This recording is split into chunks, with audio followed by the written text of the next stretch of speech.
All right, with that, let's get started. We're pleased to have Carl Lutzel-Schwab, K9 LA, with us again for another in his series of selected topics in propagation. And this is something we might not have been discussing a couple of years ago, but with the sun starting to wake up again, it's pretty timely. So we're going to look at the long path propagation on 15, 12, and 10 meters. So, Carl, thanks for joining us. Go ahead, it's all yours.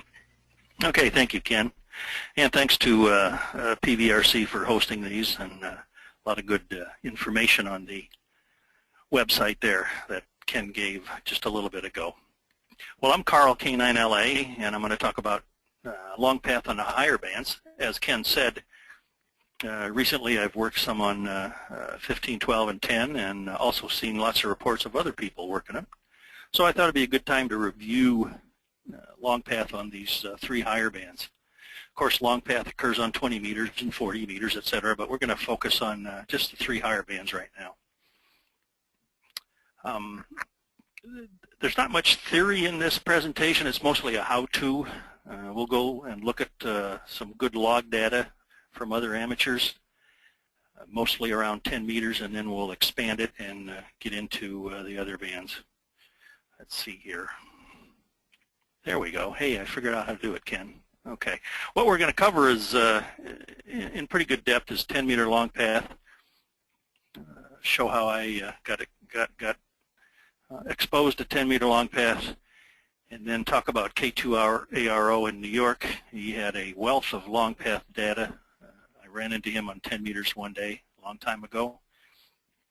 Maintained some skeds with JH3 Delta Papa Bravo Utaka. And we enjoyed 10-meter long path a while back.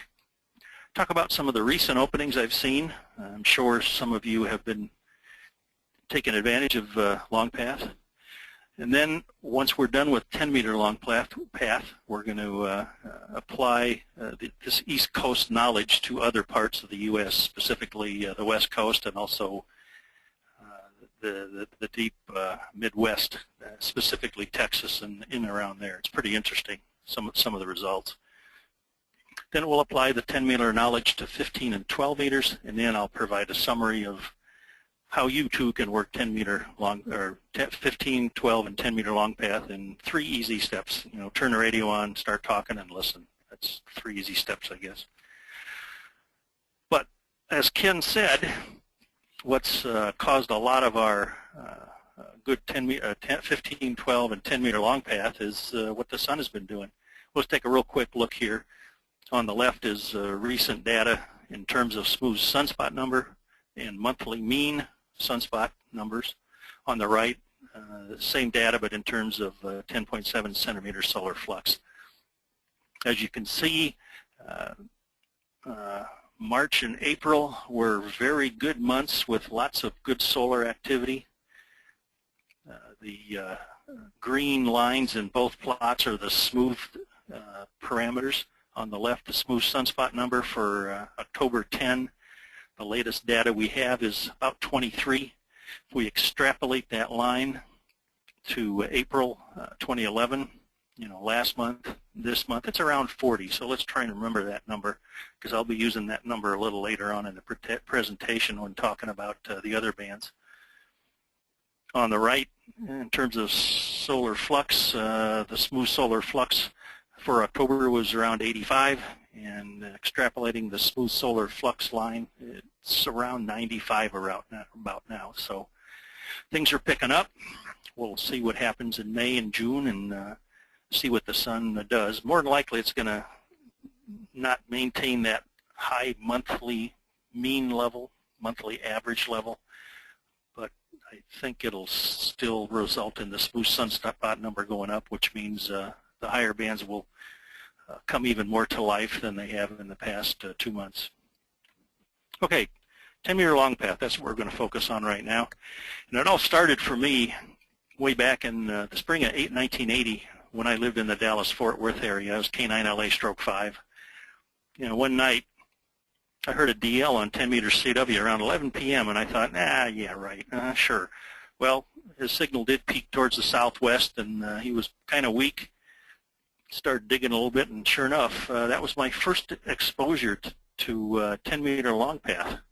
It was kind of interesting. It kind of perked my interest a little bit.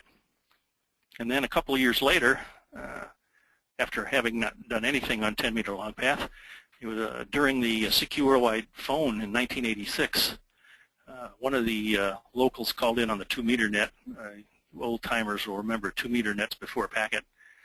It was early a Sunday morning, and the VS6DO in Hong Kong was coming in via 10-meter long path. And he had a great signal. He was easy to work.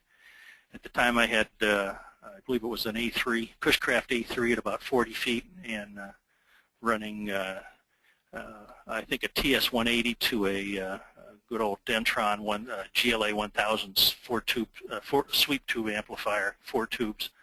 So maybe 400 watts. But he was really easy to work, had a really good signal, and that really did get me all fired up. But unfortunately, that's about the time we moved back north from Texas, ended up here in Fort Wayne, and I didn't get back on the air till late 1988. At about that time, Jerry N6AV, who's a silent key, had an article on 10-meter long path in the January '89 issue of the DX magazine. It was slanted towards the west coast, of course, but that's another thing that got me going again, and I really did have my interest peaked in 10-meter long path. One day it was quite fortunate. I ran into Gus K2RO on 10 meters in late '91, and he had lots of log data on 10-meter long path to JA and VK6. We'll see that path on a map in a little bit, and you'll understand where the VK6 comes from.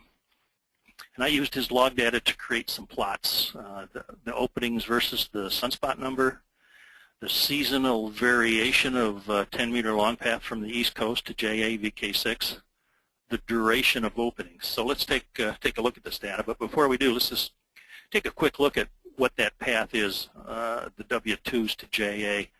On the left is a nice map from W6EL prop. And the red line is the short path from K2ARO to JA. As you can see, it goes to the high northern latitudes, and if you play a little mental gymnastics with the terminator and slide it to the right, you'll see that the short path is in darkness for quite a while. So that's why we don't have a short path to JA in the morning from the East Coast. Now, looking at the black line, which dips down over South America, hits Antarctica, grazes the west coast of Australia, and then into JA. That's the long path. It's about 29,000 kilometers. It makes 2 transits across the robust equatorial ionosphere, one over the northern part of South America, and the other north of the west coast of Australia. So there's lots of good ionization in those areas. The high southern latitudes are in daylight because just the time of the day, and also the sun's kind of close to the equator. It's still a little bit north. The map is shown for April 15th. Now, one of the things that has to happen, of course, is K2ARO has been in dark for quite a while. So we need to have sunrise at K2ARO to get 10 meters going. And that's why the terminator, as it passes by, the 10-meter long path opens. Notice that the JA end of the path is in sunset, but that's okay. It can't be too far past sunset. That's because recombination in the F2 region after sunset is much slower than ionization at sunrise. So the opening of the path on K2ARO's end is going to be rather sudden in nature because of the muff rising very rapidly as the sun illuminates the ionosphere. The path closure is going to be more of a gradual nature, and we'll get into that in a little bit here. Also notice that the K2ARO long path to JA goes right over VK6. So that's why he was working a lot of VK6s too. So this is one of the just the basic pattern for 10-meter long path that we're going to talk about. Is it's past sunrise on one end. In this case, it's K2ARO, and you're not too far past sunset on the other end, which is JA. So looking at some of Gus's data, this is openings versus smooth sunspot number. On the horizontal axis, we have years and months of each year.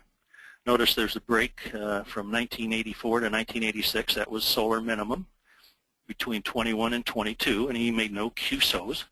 So I shortened up the horizontal axis by just making that very small.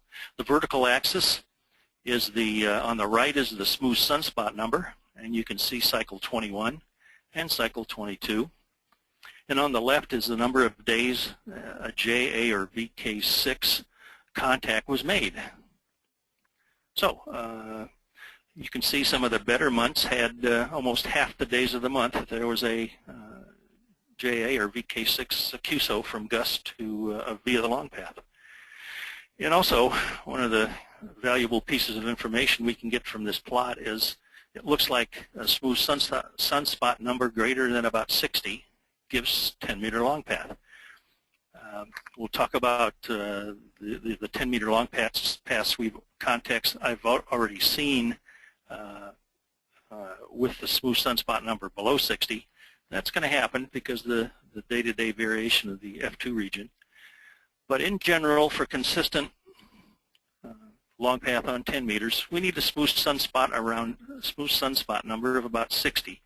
And if you remember, we're probably around 40 right now. So a consistent 10-meter long path is getting close. Okay, here's the seasonal variation. Again, the horizontal axis are just the months of the year, and the vertical axes are the number of days in which a JA QSO was made, and on the right, the number of days on which a VK6 QSO was made. So you can see both paths are available from March through October. There appears to be a little dropout in the summer for VK6. Now again, we have to temper all this with the operating habits of amateur radio operators. Is that part of it? Are the VK6 guys doing something else in their winter? Didn't chase it that much, but you could probably expect to see a dropout in VK6, but JA would continue all through the summer. So that's where we're coming right now, up into summertime. So this is a good time to get your feet wet with 10-meter long path. Duration of openings, that was interesting data. What I did is took all the openings for each year and averaged the duration, and also highlighted the longest duration openings that Gus had with either VK6 or K2 or JA. You can see 1980, he was making contacts for a little bit over 2 hours. In 1989, at the peak of cycle, let's see, that'd be 22, I guess. Yeah. He had a 2-hour, 45-minute opening, which is kind of surprising to Gus, and it was kind of surprising to me. I thought that 10-meter long path was more of a short duration event. 1992, longest opening was 1 hour, 40 minutes. Overall average around 23 minutes, but there are instances of very long openings, and generally it is tied to very quiet geomagnetic field conditions. And of course, you probably need some pretty good number of sunspots to keep the opening going as long as possible. Okay, what about the terminator? If we look at the long path QSOs that out of K2 ARO, it was for April 15th. If we go back about a month, like March 8th, you can see that the long path from K2 ARO to JA is still there. In fact, about 10% of Gus's JA QSOs were before the spring equinox and after the fall equinox. And 23% of his VK6 QSOs were before the spring equinox and after the fall equinox. Prior to the spring equinox and after the fall equinox, the overhead sun is in the southern hemisphere. So there's more absorption along the path, the long path, so I think that probably has a lot to do with it, why it's favored for March through October. So I'm not sure that terminator plays, gray line plays much of a role, except what's really important is to get sunrise on one end of the path. Okay, what about East Coast sunset? If we reverse the path, what we can do is look for the other end of the path right after sunrise, but not too far past sunset on the W2 end. And that's what this map shows. Just the flip of the normal early morning opening. And you can see that the path that I plotted is to the VU area, India, etc. And what it says is the path should be there. A little bit after W2 sunset puts India a little past sunrise. But the biggest problem there is, there's not a real big ham population that's active on the higher bands, and there's probably some good openings that just are missed. And you can also understand that VU and that whole area there, it's not a big ham population like Europe and Japan and of course North America.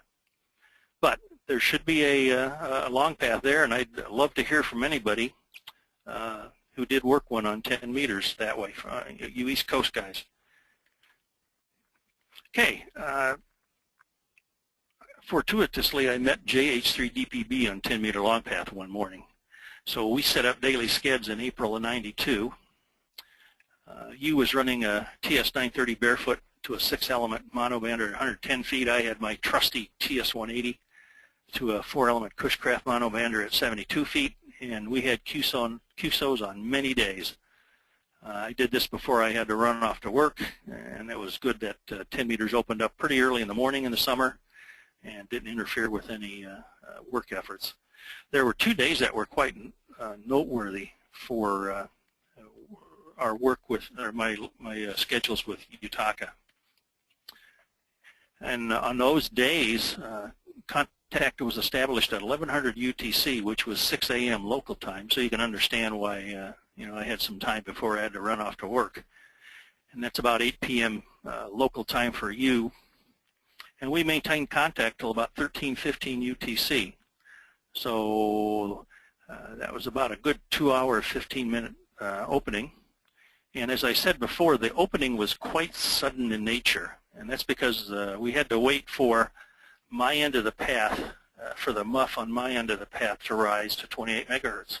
And of course that had to do with the terminator passing by and sunrise. Closing was just a very gradual decrease in signal strength. It wasn't a dropout like the opening was. And what it suggests is that the absorption just kept increasing as the sub-solar point moved closer to the long path.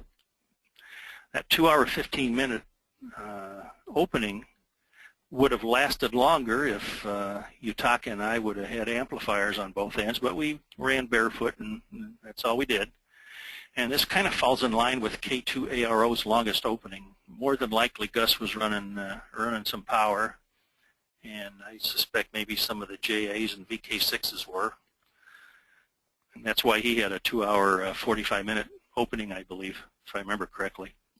So it's very clear that at least the 10-meter long path can go quite a long time. And all you have to do is stick it out and hope there's enough stations there to work, work through the whole time period. Okay, some recent openings. I always like to look at the multi logs because they're just a valuable source of information on propagation. They have each band has a dedicated station, so they're there all the time, even in the wee hours. And here's a look at K3LR on 10 meters in the ARRL-DX contest, CW, back in February. Didn't work any JAs on long path on 10 meters, and didn't even work any on short path either. And I might mention, it's very possible that the short path wouldn't be open, but the long path could be, and you'd gain some multipliers that otherwise you wouldn't have worked. CW, in summary, didn't produce anything, but Phone in March did produce 4 long path QSOs and also 4 short path QSOs. The longpath QSOs were 3 JAs and a Bravo Victor, and they occurred for a very short period on the Sunday morning of the contest between 12:36 and 13:10 UTC, and there's the log in red there, the background in red and logs in white. They also, like I said, had some short path QSOs with JA. Saturday evening produced 3 of them.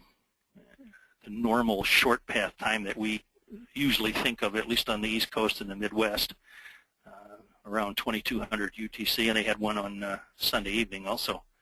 N4QQ was that W3LPL for the phone contest, and he reported similar openings from W3LPL, and I kind of figure that although W3LPL's near DC and K3LR's in the western part of Pennsylvania, it's similar enough that they'll see a lot of similar propagation.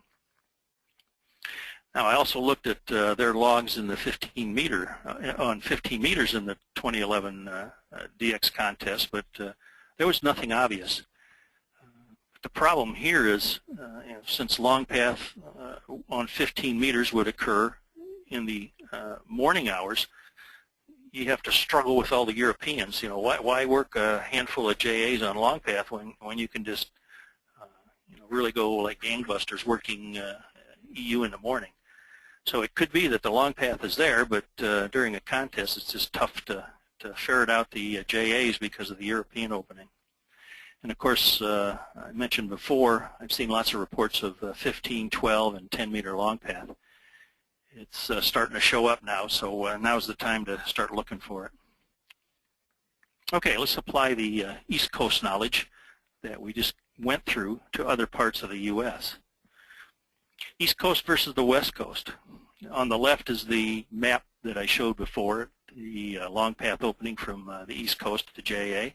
And again, the East Coast is just past sunrise, and JA is not too far past sunset. The W6 to JA path, long path, is about 2,000 kilometers longer than the W2 to JA long path, but the real problem is if a W6 tried to work JA at their sunrise, the W6 sunrise, the JA is just way too far past sunset. But what that suggests is some QTH west of JA, more close to the sunset terminator, would have an opening. And what we're going to take a look at is, I'm going to assume India again, and on the left is W6 at sunrise, and the VU end of the path is just a little bit past sunset. So this meets our criteria. Unfortunately, like I said before, the VU area doesn't have a large ham population. I'm pretty sure that path is there, it exists, but there just aren't a lot of people looking for it. On the other hand, at W6 sunset, or a little bit after, that's when Europe and the Mideast is just coming into sunrise. So that should also be a very good opening for the guys on the West Coast after their sunset, looking towards the EU, looking towards Europe and the Mideast. And remember, I mentioned N6AV wrote about that in the DX magazine. And of course, this W6 after sunset is a very good path on 10 meters. Now, there's an interesting pattern here. It says the East Coast has good long path openings after sunrise. They should have long path openings after sunset, but there might not be anybody on the other end, or not enough to make it worthwhile. On the contrary, the West Coast has good long path openings after sunset. And similarly, they should have long path openings after their sunrise, but again, the populations just may not be there. What that suggests is QTHs between the East Coast and the West Coast, they might have 2 opportunities. We'll get the cat off the keyboard here, hold on. They may have 2 opportunities, one at sunrise and one at sunset. Now, I posed that question, but the answer to the question is, yeah, they sure do. Here's maps for Texas. On the left is Texas, a little past sunrise. Southeast Asia is a little past sunset. So that's a The conditions are very good for their long path at Texas sunrise. Also, when Europe and the Mideast are just coming on sunrise or past sunrise, Texas is not too far past sunset, so they should also have this path. So, took a look at NT5C's log. He's in Texas, and he provided me his log from March 89 through April 92. So, he gets up in the morning on 10 meters after sunrise, and he works BYs, JAs, and P2s and S2s, and I forgot the comma between S2 and VK. I just caught that. And then he goes off and does some things, comes back after sunset, and look at all the stuff he works. All kinds of Mideast, works some EAs, DLs, and Fs. And what that does is kind of validates my first experience with longpath. Remember I heard that DL after sunset on 10 meters when I lived in Texas? Well, yeah, that certainly was longpath. If I would have had a better antenna and a little bit bigger amp, I think probably could have made some more. Oops, kitty cat did that. Hold on, let me go back. Okay. So here's the next slide is going to be, let's apply our 10 meter knowledge to 15 and 12 meters. Okay, as I mentioned, K2ARO's data says a smooth sunspot number of 60 is needed for consistent 10 meter long path openings. And if you go into VOACAP and take a look at that, you'll find that, yeah, that's pretty good. VOACAP kind of confirms that, or I guess it should say the real openings confirm VOACAP. That's probably a better way to say it. Now, if you do some similar work with VOACAP, it'll show that 15 meter long path should be possible when the smooth sunspot number is greater than 25. Now, remember, I said we're probably around 40 right now. Remember, the smooth sunspot number has a 6-month lag, so we don't know what it is for April yet. It'll take 6 more months of data to get that, but it looks like we're around 40. So it says 15 meter long path should be occurring now. 12 meters, well, 12 meters is going to require a little bit more ionization, and if you use VOACAP, it says that the smooth sunspot number needs to be greater than about 40, and that's about where we are. So I'd expect 12 meter long path to take a pretty good increase here in the next couple months. And here's the comment that I mentioned before, that the F2 region is very dynamic on a day-to-day basis. So we're going to see intermittent cases of 12 and 10 meter long path before the smooth sunspot numbers get to what we just talked about, 40 and 60 respectively. And again, the examples are the K3LR and W3LPL QSOs in the ARRL-DX phone in March. So we can put this all together, everything we've learned, and what we can say is the best months are March through October. If you're on the East Coast and work some VK6s, you might see they kind of drop out during the summer. For East Coast, the best bet is after your sunrise, looking towards JA and Southeast Asia. There's probably an after sunset path to the VU area, but there's just a lack of ops on that end. For you guys on the West Coast, after sunset, you should be able to work long path to the Mideast and Europe. And likewise, after sunrise, you probably have a long path to the VU area, but there's, again, a lack of ops on this end. For those guys in Texas and probably New Mexico, Arkansas, Oklahoma, maybe even a little bit farther north, you'll probably have 2 opportunities. You should have 2 opportunities after your sunrise to JA in Southeast Asia, and then come back later in the evening after sunset and see if you can work some Mideast and EU. The bands, well, 15 meters should be happening now because of where we are in the in cycle 24's ascent. 12 meters should be getting better this summer. Again, it's predicated on the fact that 24 has really picked up here in the past couple of months. Hopefully it'll keep up. And 10 meters, we'll probably see some intermittent openings, but it should get more consistent later this fall. Of course, when October rolls around, it'll probably go away, so you'll then have to wait till March of 2012 to start catching it again. So that's all I had. I'll open it up for questions, and we'll see if or maybe questions, or even some stories about your working with longpath. Okay, Ken. Okay, very good. Thank you, Carl. So here's your chance to fire some questions Carl's way. Go ahead and send those to us. I'd have to go back in my log, but you were talking about VS6DO on 10 meters, and I know one year during the 10-meter contest, I had a Cushcraft A3, which we just put up enough for the 10-meter section, and I fixed it on my tower to the southwest, and that was done primarily to work the W5s and so on. But I think it was Brett, VS6BG so. at the time, or whatever it was, called me and was quite surprised. The little thing hanging on the tower at 50 or 60 feet, and we picked him off.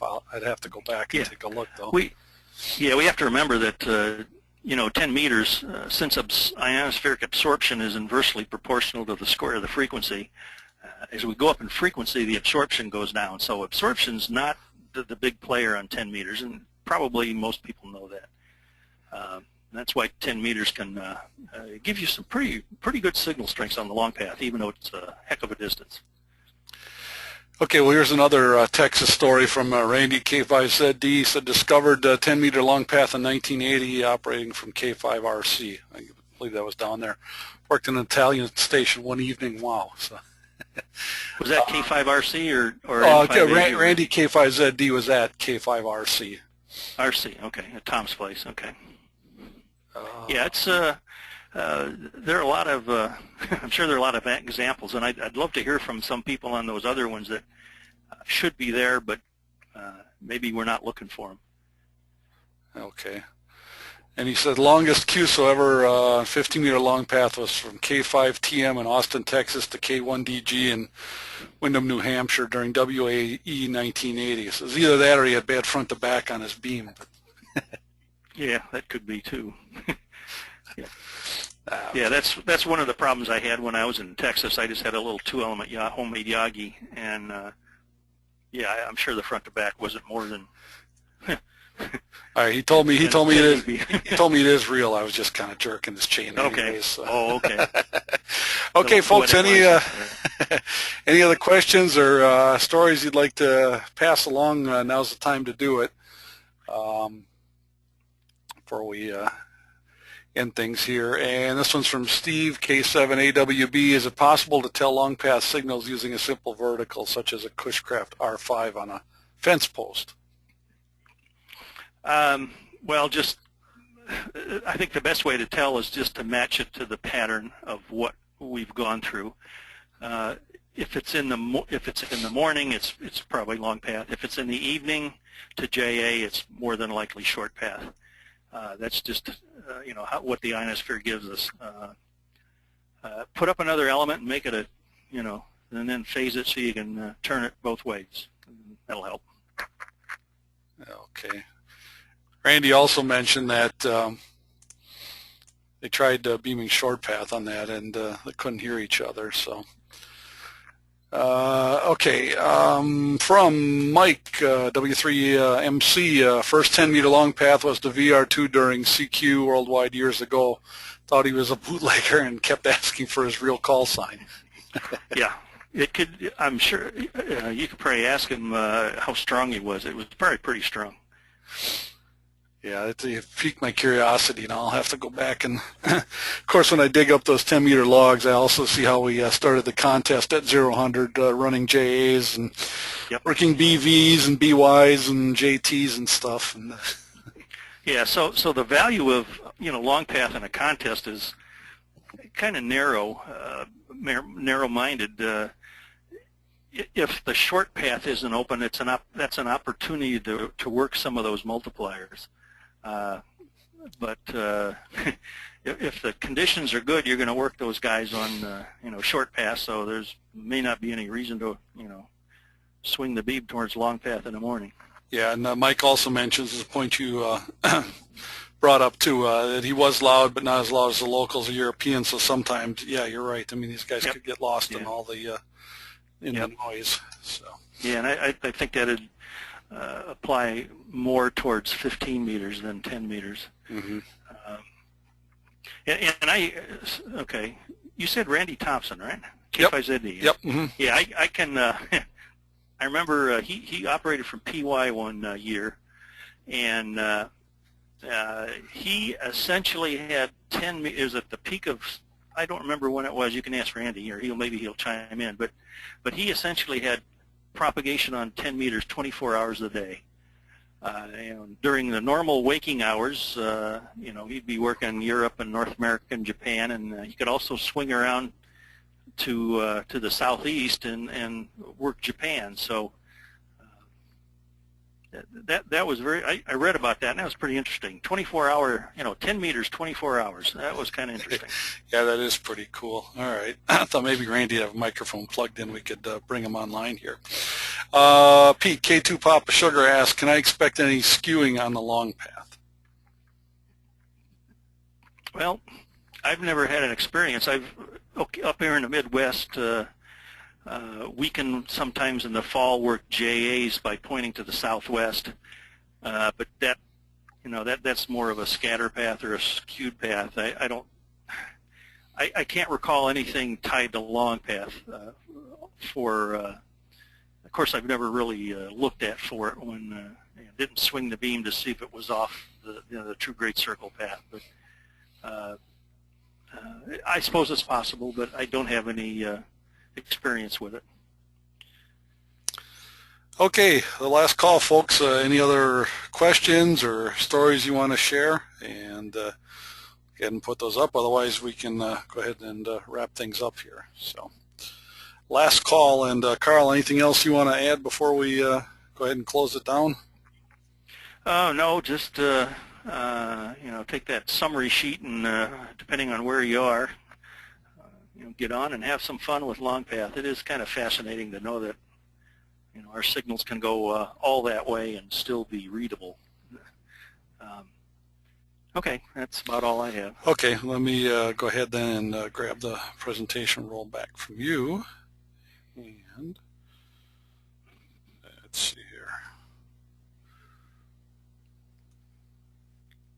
Okay. All right, Carl, well, thanks once again for an excellent presentation. It's an interesting topic and one I guess we don't normally think about, but gives the guy something to maybe listen for in the next contest as well, and hopefully conditions will continue to cooperate that we can get some good long path openings on the high bands. The one thing I would mention before we close up here, you probably saw K3LR's announcement, or I hope you did, I think it was yesterday, regarding some webinar coverage of Contest University at Dayton. We've got 2 of the presentations we're going to carry live in this venue on the webinar, and the links for those should be posted on Thursday, and we'll go ahead and make some announcements. But if you can't make it to Dayton and you want to see what's going on at Contest University, be a good chance for you to check it out. And we're just doing the first presentation with Tim's opening comments, and then the closing presentation. It's kind of a proof of concept sort of thing, so we want to try that out this year. Okay, well, once again, thanks, Carl. Glad you could join us, and also thanks to everyone, our attendees that were able to join us, and hope to catch you next go-around. Take care, everyone.